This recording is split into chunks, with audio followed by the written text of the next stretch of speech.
sheekadan waxay igu dhacday xilli aan ahaa sarkaal ciidan. waxaan ilaalo ka ahaa station ku yaala xaafadeena. haweenkaas ayay ahayd haweenkii ugu dambeysay aan ka sii shaqeeyo stationka. haweennimadkii markii ahayd 6 saac ayaa xataliyaha wuxuu igula dardaaramay in aan si wanaagsan shaqadayda u guto, weliba aan ka difaaco xaruntan cadowga oo idil. meesha ayaa ahayd dhisme aad iyo aad u weyn oo dadna ma aysan joogin, aniga oo keliga ayaa ilaalo ka ahaa. markii la gaaray 7 saac habeennimo, anigoo shaqadeeda ku guda jira ayaa mar waxaan dareemay in leerka xarunta oo dhan la damiyey. kadibna aad iyo aad baan u naxay, laakiin waxaan watay toosh. kadibna waxaan fiirinayay qolalka oo idil anigoo hal u baarayay sababta leerku u damay. xarunta idil ayaa dansaneed, anigana waa walwalay.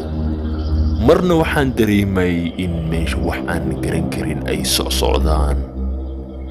aniga habeenkaas ayay ahayd habeenka cabsida saa'id igu noqotay.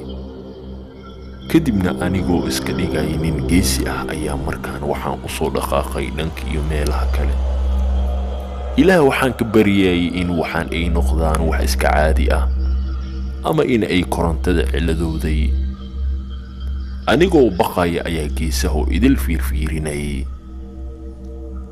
mar walba waxaan ka taxadiray in meesha tuuga ay soo galaan, sababtoo taliyaha wuxuu aad iyo aad igula dardaarmay in xaruntan si wanaagsan aan u waardiyeeyo. baaritaankayga markaan soo dhammaystay ayaan waxaan markaan soo aaday dhanka iyo korontada, qaybta ugu weyn ee korontada oo idil ee xarunta. kadibna waxaan arkay meel yar oo aan garan karin laakiin furan. waxaan fiiriyey in meesha la damiyey iyo in kale, laakiin markaan waxaa hubaal ah in si kas loo damiyey korontada.